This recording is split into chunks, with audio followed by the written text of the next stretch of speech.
Kahit sa sandaling ito, ang inyong mga bato ay maaaring tahimik.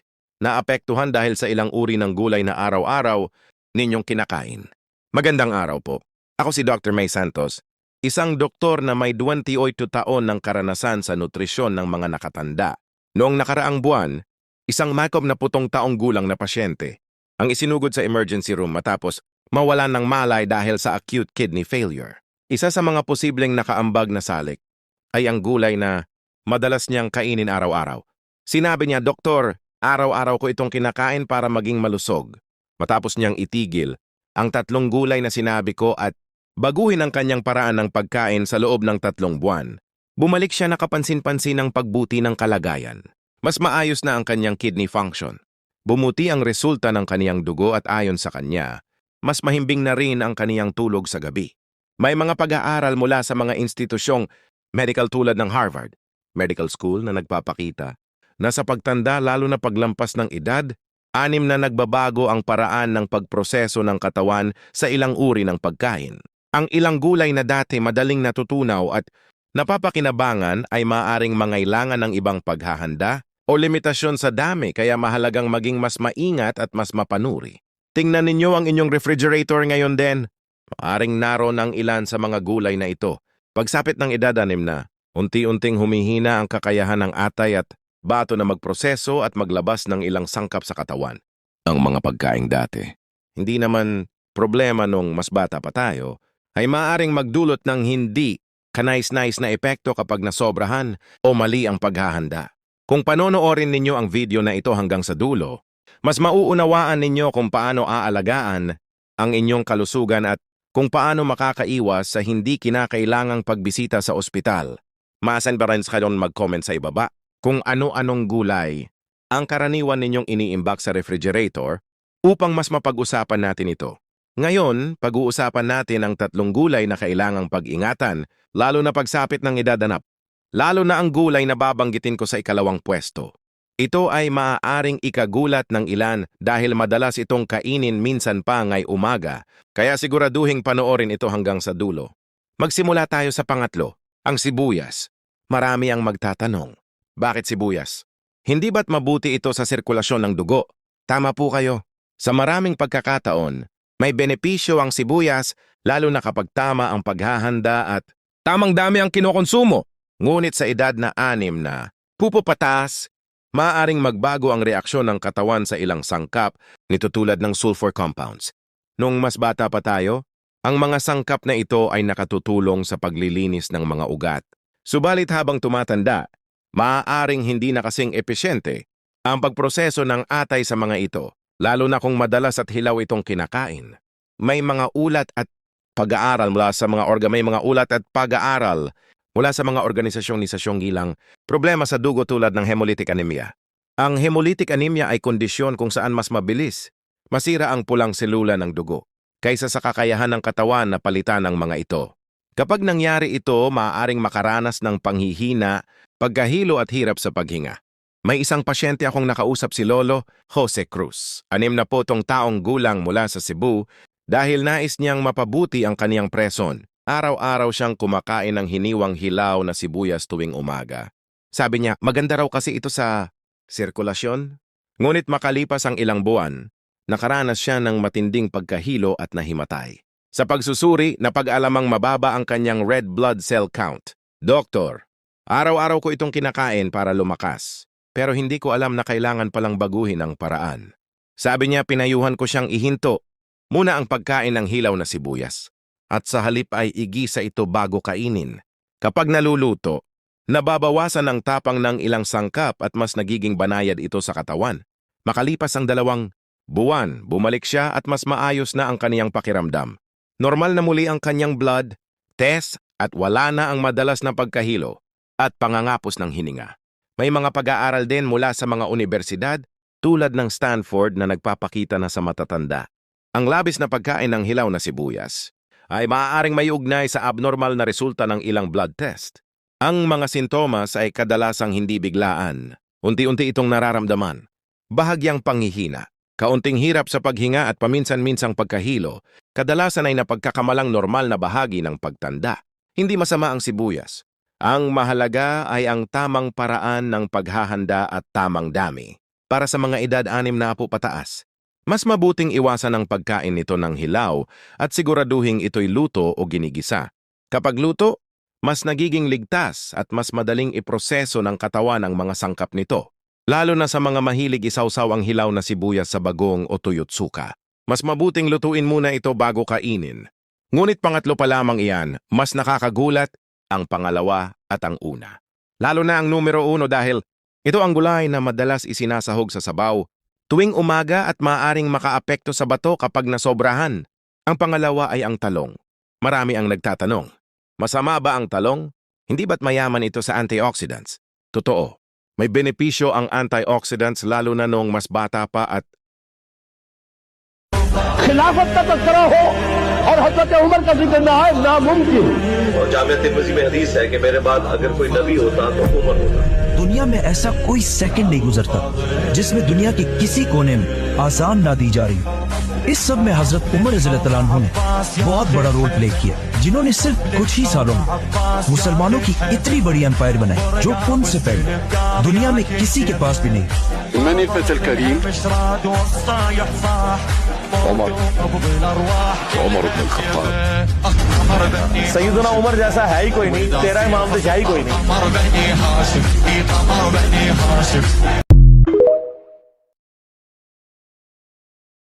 Nature Medicine noong 2000 na tumalakay sa epekto ng alkaloid mula sa talong sa mga matatanda. Ayon sa ulat na iyon, maaaring maapektuhan ng labis na alkaloid ang mitochondria mga nerve cells. Ano nga ba ang mitokondria? Maaari ninyo itong isipin bilang power plant ng ating mga selula. Dito nanggagaling ang enerhiya na kailangan ng bawat cell para gumana ng maayos. Kapag ito ay naapektuhan, maaaring humina ang mga selula at magdulot ng ibang sintomas sa paglipas ng panahon. May inilabas ding resulta ng pag-aaral ang Mayo Clinic na tumingin sa mga pasyenteng may arthritis. Napansin nila na sa ilang kaso ang madalas na pagkain ng talong ay nauugnay sa mas mataas na antas ng inflammation. Hindi ito nangangahulugang otomatikong masama ang talong para sa lahat. Ngunit para sa ilang matatanda, lalo na iyong may kasalukuyang problema sa kasukasuan, maaaring kailanganing maging mas maingat. Tingnan natin ang kaso ni Lola Maria Reyes, 6, na sinataong gulang mula sa Quezon City. Paboritong-paborit. Ang talong, ginisang talong, steamed na talong, ensaladang talong. Halos araw-araw ay kasama ito sa kanyang hapag. Sabi pa niya, masustansya raw ang kulay ube kaya dapat araw-arawin. Ngunit kalaunan, nagsimula siyang makaramdam ng pananakit ng tuhod. Noong una, inisip niyang normal lang yon dahil sa edad. Ngunit habang tumatagal, lalo itong lumalala. Nahihirapan na siyang umakyat ng hagdan at madalas ay hindi makatulog sa gabi dahil sa kirot. Nang siya ay magpasuri sa ospital na pag-alamang lumala ang kaniyang arthritis at mataas ang kaniyang inflammation levels. Kumpara sa normal, Doktor, akala ko masustansya ang kulay ube kaya masipag akong kumain nito. Hindi ko alam na maaaring makadagdag ito sa problema ko. Ang sabi niya, pinayuhan ko siyang pansamantalang ihinto ang pagkain ng talong at obserbahan ng pagbabago. Minungkahi ko rin ang ibang gulay tulad ng broccoli at carrots na mas banayad sa kanyang kondisyon. Pagkalipas ng 3 buwan, kapansin-pansin ang kaniyang pagbuti. Ayon sa kaniya, nabawasan ng malaki ang pananakit ng kaniyang mga tuhod at bumaba rin ang kanyang inflammation levels. Mayon ding 3 taong obserbasyon mula sa Rheumatology Department ng isang universidad na ospital sa Asia kung saan napansin na sa mga pasyenteng may arthritis na nagbawas o tumigil sa pagkain ng talong, marami sa kanila ang nakaranas ng ginhawa sa kasuasuan. Ang alkaloid ay natural na compound na matatagpuan hindi lamang sa talong kundi pati sa kamatis, patatas at bell pepper.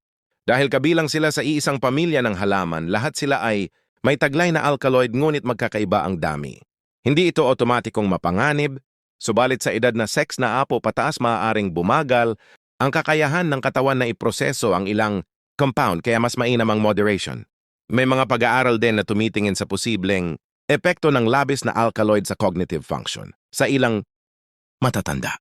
Hindi ito direktang sanhi, ngunit isang posibleng risk factor na dapat isaalang-alang. Kung ganoon, dapat na ba talagang iwasan ang talong? Magandang tanong yan. Hindi naman kailangang tuluyang ipagbawal para sa lahat. Ngunit kung kayo ay may arthritis, madalas sumasakit ang kasu-asuan o napapansin ninyong humihina ang inyong memorya, maaaring makabubuting subukang bawasan o ihinto muna ito at kumonsulta sa inyong doktor. Kung nais ninyo ng gulay na kulay ube, maaari ninyong subukan ng repolyong ube o pulang sibuyas na hindi kabilang sa parehong pamilya ng talong. Mga kaibigan, kung madalas pa rin kayong kumakain ng talong at napapansin ninyong sumasakit ang inyong mga tuhod o tila hindi na kasing talas ang inyong memorya tulad ng dati, maaaring panahon na upang suriin ang inyong pagkain, ngunit pangalawa pa lamang ito. Ang numero 1 ay mas madalas makita sa hapag lalo na sa mga sabaw tuwing umaga. Para sa ilang matatanda, ang sobrang pagkain, nito ay maaaring magdulot ng problema sa bato kung hindi mababantayan. Ang numero 1 ay ang spinach. Spinach. Marami ang nagugulat dito dahil kilala itong mayaman sa iron at folate. Totoo, may taglay itong mahahalagang sustansya at maaaring maging bahagi ng balanseng pagkain. Ngunit pagsapit ng edad 60 kailangang mas maging maingat sa dami at dalas ng pagkain nito dahil sa taglay nitong oxalate. Ano ang oxalate? Isa itong natural na compound na matatagpuan sa ilang gulay kabilang ang spinach. Kapag nasobrahan, maaari itong mag-ambag sa pagbuo ng kidney stones sa mga taong may predisposisyon. May mga pag-aaral mula sa Harvard Medical School na sumubaybay sa malaking bilang ng tao at nakitang ang madalas na pagkain ng pagkaing mataas sa oxalate ay maaaring maiugnay sa mas mataas na panganib ng kidney stones sa ilang individual, lalo na sa edad. 60 pataas. Ang isang serving ng spinach ay may mataas na antas ng oxalate kumpara sa ibang gulay. Noong mas bata pa tayo, mas epesyente ang ating mga bato sa pagproseso at paglabas ng sobrang oxalate. Ngunit habang tumatanda, maaaring bumaba ang kakayahan ng bato. Kaya mahalaga ang tamang dami at sapat na pag-inom ng tubig. Tingnan natin ang kaso ni Lolo Pedro Santos. Isang taong gulang mula sa Davao. Araw-araw siyang kumakain ng sabaw na may spinach tuwing umaga dahil nais niyang madagdagan ang kanyang iron intake. Isang araw, nakaramdam siya ng matinding sakit sa tagiliran. Noong una, inakala niyang simpleng pagkapilay lamang. Ngunit nang hindi ito mawala at lalo pang lumala, nagpunta na siya sa ospital. Matapos ang mga pagsusuri, natuklasang may kidney stones siya at bumaba ang kidney function kumpara sa normal. Doktor, mahigit 4 na taon ko itong kinain araw-araw dahil akala ko masan siya. Hindi ko alam na kailangan ko palang bantayan ng dami. Ang sabi niya, pinayuhan ko siyang ihinto muna ang spinach at ayusin ang kaniyang diet kasama ang mas maraming tubig at alternatibong gulay na mas mababa ang oxalate. Ang mahalagang tandaan, mga kaibigan, ay hindi masama ang gulay, ngunit sa edad na 60 pataas ang dati nating kinakain ng walang pag-aalala, ay maaaring mangailangan na ng mas maingat na paglapit. Ang susi ay balanse, tamang paghahanda at regular na konsultasyon sa doktor. Sa ganitong paraan, mapapanatili nating malusog ang ating mga bato, kasuasuan at isipan habang tayo ay tumatanda. Sa halip, pinayuhan ko siyang kumain ng kale o broccoli. Ang mga gulay na ito ay napakababa ng oxalate at mas banayad para sa mga may edad, 60 pataas. Pagkalipas ng 6 na buwan, bumalik si Lolo at talagang nakakamangha ang resulta. Umabot sa 50% ang pagbuti ng kanyang kidney function. Nawala ang sakit sa kanyang tagiliran at naging malinaw at maayos na muli ang kanyang ihi. Ngunit may mas seryoso pa tayong dapat pag-usapan. Ang oxalate ay hindi lamang naiipon sa bato. Maaari sinaw nitong maipon sa mga kasukasuhan at sa ilang pagkakataon may ugnay sa gout o arthritis. May isang pag-aaral na inilabas ng UC San Diego School of Medicine, kung saan sinuri ang mga 60 anyos pataas na isinugod sa emergency room dahil sa acute kidney failure, na pag-alaman na malaking porsyento sa kanila ang madalas kumain ng mga pagkaing mataas sa oxalate. Mas dapat ding mag-ingat kapag kinakain ng spinach ng hilaw tulad ng sa spinach juice o spinach salad dahil mas mataas ang bioavailability ng oxalate kapag hindi ito niluto. Kaya ang tanong ng marami, dapat na ba talagang iwasan ng spinach? Para sa mga edad 60 pataas, lalo na sa may mahinang kidney function, o may kasaysayan ng kidney stones, mas makabubuting bawasan o tuluyang ihinto ito ayon sa payo ng Doktor. Paano naman po makakakuha ng iron? Magandang tanong iyan. Maaari tayong makakuha ng sapat na iron mula sa karne, ng baka o manok at maging sa iba pang alternatibong pagkain na inirerekomenda ng doktor. Ang fate naman ay makukuha rin sa broccoli, asparagus at iba pang mas ligtas na gulay. Mga kaibigan, kumakain pa rin ba kayo ng sabaw na may spinach tuwing umaga? Madalas ba kayong magluto ng ginisang spinach o ginataan na may spinach? Kung nakararanas kayo ng pananakit ng tagiliran o napapansin ninyong mabula ang inyong ihi, mahalagang magpasuri at huwag baliwalain ang sintomas. Ayon sa ilang datos mula sa National Institutes of Health, maraming pasyenteng may chronic kidney failure na edad 60 na pataas. Ang may mataas na konsumo ng pagkaing may oxalate, hindi man ito direktang sanhi sa lahat ng kaso, isa itong mahalagang risk factor na dapat bantayan. Ang spinach ay maaring maging tahimik na risk factor kung sosobra ang pagkain at hindi naayon sa kondisyon ng katawan. Ang mas delikado, dahan-dahan. Lumalabas ang mga sintomas, pagkapagod, pamamanas, pagbawas ng ihi na madalas nating iniuugnay lamang sa pagtanda. Ngunit kapag malala na ang pinsala sa bato, mahirap na itong maibalik sa dati. Kaya mahalagang pangalagaan ang ating mga bato habang maaga pa. Kung may kondisyon kayo sa bato, makipag-usap sa inyong doktor tungkol sa tamang diet at isaang-alang ang pagpapalit ng spinach sa mas mababang oxalate na gulay. Ngayon, pag-usapan naman natin kung ano-anong mga gulay ang mas ligtas at kung paano bumuo ng tamang pagkain para sa mga may edad 60 pataas. Ano nga ba ang mga gulay na dapat piliin? Napakasimple lamang. Una, kumain ng mga cruciferous vegetables. Ano ang ibig sabihin ng cruciferous? Ito ang mga gulay na kabilang sa pamilya na may bulaklak na hugis krus. Kabilang dito ang broccoli, kale, repolyo, labanos at pechay. Ang mga gulay na ito ay karaniwang ligtas para sa mga nakatatanda at may taglay na sustansyang nakatutulong sa natural na proseso ng detoxification ng atay. Pangalawa, piliin ang mga root vegetables o mga halamang ugat. Ito ang mga gulay na tumutubo sa ilalim ng lupa tulad ng carrots, labanos, burdock at lotus root. Kadalasan, mababa ang taglay nilang natural, toxins at mayaman, sila sa dietary fiber na mabuti para sa bituka at sa kabuuang kalusugan. Pangatlo, kumain ng mga gulay mula sa pamilya ng kalabasa o gourd family. Kabilang dito ang kalabasa, pipino, melon at pawan. Mataas ang water content ng mga ito at karaniwang banayad sa katawan, kaya mas ligtas para sa mga edad 60 pataas. Madaling tandaan, krus, ugat at kalabasa. Ang krus ay para sa suporta sa detox. May ugat ay ligtas at mayaman sa fiber. Ang kalabasa ay mataas sa tubig at banayad sa katawan. Sa kabilang banda, tandaan din ang mga gulay na dapat limitahan lalo na kung may umiiral na kondisyon sa kalusugan. Kabilang dito ang mga gulay na nasa nightshade family tulad ng talong, kamatis, patatas at bell pepper. May taglay silang alkaloids na sa karamihan ng tao ay hindi naman problema.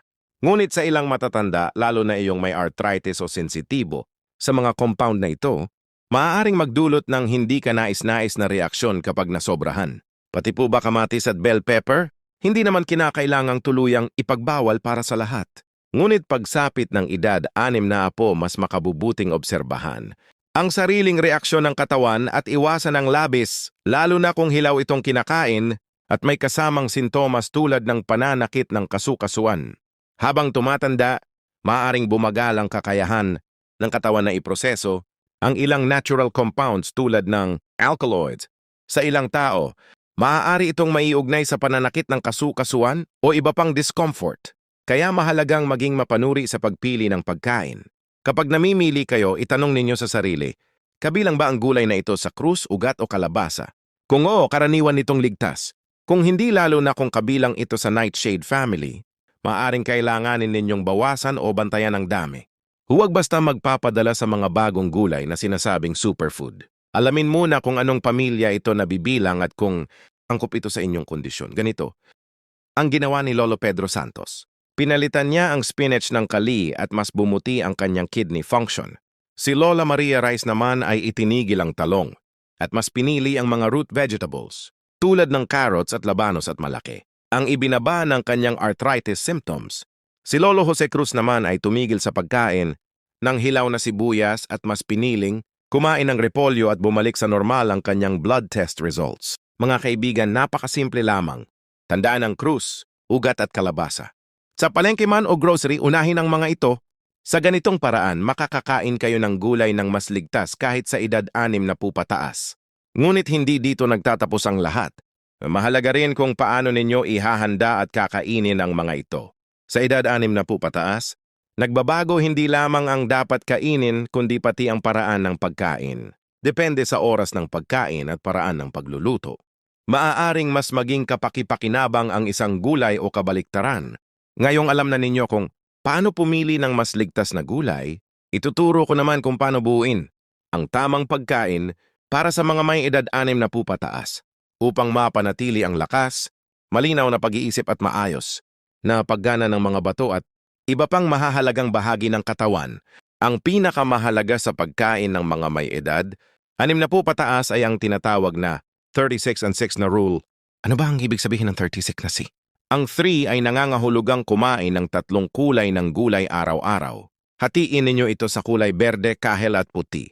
Ang berde ay maaring broccoli o kale. Ang kahel ay carrots o kalabasa at ang puti naman ay labanos o repolyo. Bakit kailangang iba-iba ang kulay? Dahil bawat kulay ay may iba-ibang sustansyang taglay. Kung iisa lang ang kinakain, may mga nutrisyong maaaring hindi ninyo makuha. Kaya mahalaga ang sari-saring kulay para masigurong kumpleto ang sustansyang pumapasok sa katawan. Ang 6 o 6 ay nangangahulugang 6 na uri ng sustansya ang dapat ninyong makuha ng balanse. Carbohydrates, taba, vitamina, mineral at dietary. Fiber. Siguraduhin kasama ang 6 na ito sa bawat pagkain, lalo na sa edad 6 na pataas. Napakahalaga ng ina dahil ito ang tumutulong upang mapanatili ang lakas ng kalamnan at maiwasan ang muscle loss. Inirerekomenda na kumain ng humigit kumulang 1.2 gramo ng protina bawat kilo ng inyong timbang araw-araw. Maliban na lamang kung may ibang payo ang inyong doktor. Ang 9 o sinaman ay nangangahulugang iwasan ng pagkain pagkatapos ng 9 ng gabi pagsapit ng edad, 6 na po bumabagal ang panunaw sa gabi. Kapag kumain pa kayo lampas 9 na linggo, maaaring hindi na ito matunaw ng maayos. Magiging mabigat ito sa tiyan at maaaring makaapekto sa kalidad ng inyong tulog. Lalo na sa mga mahilig magmeryenda ng prutas sa gabi, kailangan ding mag-ingat. Sa oras na iyon, humihina ang paggana ng insulin kaya maaaring biglang tumaas ang blood sugar. Isa pa sa mahalagang alituntunin, lutuin ang karamihan sa mga gulay bago kainin. Totoo, nung bata pa, tayo ay mas maraming enzymes at mas malakas. Ang ating panunaw kaya kayang-kaya ang hilaw na gulay. Ngunit pagsapit ng edad 6 na apo nababawasan, ang enzymes na tumutulong sa pagtunaw ng pagkain, mas madaling maabsorb ng katawan. Ang sustansya mula sa lutong gulay, lalo na ang mga halamang ugat, ang hilaw na carrots o labanos ay maaaring magdulot lamang ng kabag kung hindi madaling matunaw. Ang mga cruciferous vegetables gaya ng broccoli ay mas mabuting bahagyang i-blanch o lutuin ng kaunti.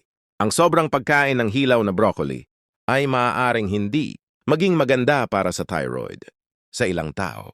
Samantala sa mga gulay mula sa pamilya ng kalabasa, tulad ng pipino at pakwan ay maaaring kainin ng hilaw dahil mataas ang kanilang water content at mas madaling tunawin.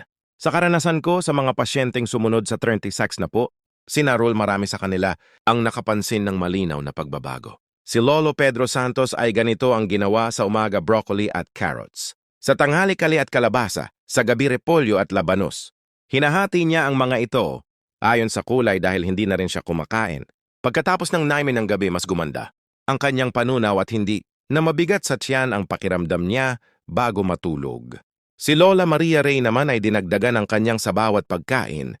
Sinisiguro niyang may isda o tokwa siyang kasama sa plato dahil dito hindi lamang bumuti ang kanyang arthritis, kundi lumakas din ang kanyang mga kalamnan. Si Lolo Jose Cruz naman ay sinimulang lutuin ang lahat ng kanyang kinakain na gulay. Ayon sa kanya tuluyan nang nawala ang kanyang madalas na indigestion. Tandaan ninyo pagsapit ng edad 6 na po, hindi na pwedeng kumain tulad nung bata pa nagbabago ang katawan kaya kailangan ding magbago ang paraan ng pagkain.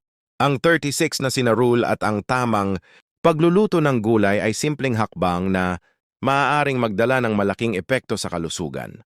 Kung susundin ninyo ito, malaki ang posibilidad na maramdaman ninyo ang pagbabago sa loob ng ilang buwan.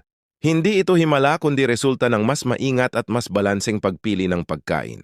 Kung meron kayong spinach, talong o madalas kumain ng hilaw na sibuyas at may nararamdaman kayong sintomas, mas mabuting kumonsulta muna sa doktor bago gumawa ng malalaking pagbabago. Huwag basta-basta magtatapon ng pagkain ng hindi isinasaalang-alang ang inyong personal na kondisyon sa kalusugan. Tandaan ang 3 gulay na dapat limitahan lalo na kung may umiiral na kondisyon. Spinach, talong at hilaw na sibuyas.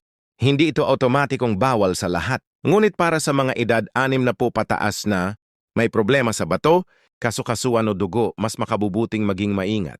Sa halip, piliin ang mga gulay mula sa grupong krus, ugat at kalabasa. At huwag kalimutan ang the 6 na rule, 3 kulay ng gulay, 6 na uri ng sustansya at walang pagkain. Pagkatapos ng 9 ng gabi sa loob ng maraming taon ng paggamot sa iba't ibang pasyente, napagtanto ko na sa edad 6 na po pataas. Ang maliliit na pagbabago sa araw-araw na pagkain ay maaring magdala ng malalaking resulta. May mga pasyente, akong nagbawas lamang ng ilang pagkain at nakakita ng malinaw na pagbuti sa kanilang kalusugan. Kayain nyo rin ito. Hindi ito komplikado. Sa susunod ninyong pamamalengke, pumili ng mas maingat. Punuin ang inyong basket ng broccoli, kale, carrots, labanos, kalabasa at pipino.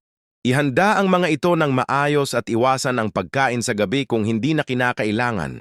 Subukan ninyo ito sa loob ng 3 buwan at obserbahan ang inyong pakiramdam. Maaaring mas magaan ang paggising ninyo sa umaga, mabawasan ang pananakit ng tuhod at maging mas mahimbing ang tulog sa gabi. Ginawa ko ang video na ito dahil nais kong makatulong sa inyo na magkaroon ng mas malusog at mas mahabang buhay. Pagsapit ng edad 6 na po, bawat subo ay may ambag sa inyong kinabukasan. Pare-pareho man tayong kumakain ng gulay, nagkakaiba ang resulta depende sa uri, dami at paraan ng paghahanda. Simula ngayon, piliin ninyo ang landas tungo sa mas maingat at mas balanseng pagkain. Isama ninyo ang inyong pamilya sa pagbabagong ito. Kung nakatulong sa inyo ang impormasyong ito, maaari ninyo itong ibahagi sa inyong mga mahal sa buhay. At kung nais pa ninyong makatanggap ng iba pang kaalamang pangkalusugan, huwag kalimutang mag-subscribe at mag-like. Manatiling malusog ngayong araw. Taos, puso kong sinusuportahan ang inyong hangarin para sa isang malusog at masiglang pagtanda.